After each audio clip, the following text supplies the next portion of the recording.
ಶಿಲ್ಪಕಲೆಯಿಂದ ಕೂಡಿದ ಬಿಡು, ಒಳ್ಳೆಯ ಸಂಸ್ಕೃತಿ ಹೊಂದಿದ ನಾಡು ಇದು. ಗಂಧದ ಬೀಡಿನ ಶಾಂತಿ ಸಹನೆ ಸಂಸ್ಕೃತಿಗೆ ಹೆಸರುವಾಸಿಯಾದ ಈ ಕನ್ನಡ ನಾಡಿನಲ್ಲಿ ಕಳ್ಳರು, ಸುಳ್ಳರು, ಡಕಾಯತರು ಮತ್ತು ಉಗ್ರರು ಕಿರುಕುಳದಿಂದ, ದಿನದಿಂದ ದಿನಕ್ಕೆ ಭೂಗೋಳದಿಂದ ಇಲ್ಲಿ ನಡೆಯುವ ಅನ್ಯಾಯ ಆಕ್ರಮಗಳು ಅಡಗಿಸುತ್ತದಂತೆ ನನ್ನನ್ನು ಬೆಂಗಳೂರಿನಿಂದ ಇಲ್ಲಿ ಒದಗಿಸಿದ್ದಾರೆ.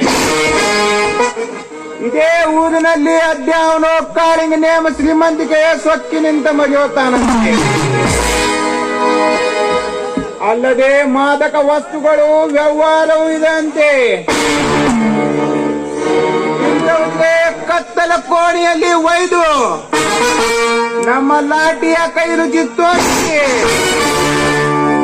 ಎನ್ಕೌಂಟರ್ ಮಾಡಿ ಈ ನಮ್ಮ ರಾಜ್ಯವನ್ನು ರಾಮರಾಜ್ಯವಾಗಲೆಂದು ಆ ಕನಸು ಕಂಡು ಮಹಾತ್ಮ ಗಾಂಧೀಜಿಯವರ ಆತ್ಮಕ್ಕೆ ಶಾಂತಿ ಸಿಗುವ ಹಾಗೆ ಮಾಡಿದರೆ ನನ್ನ ಹೆಸರು ಇನ್ಸ್ಪೆಕ್ಟರ್ ಚಕ್ರವರ್ತಿನೇ ಅಲ್ಲ.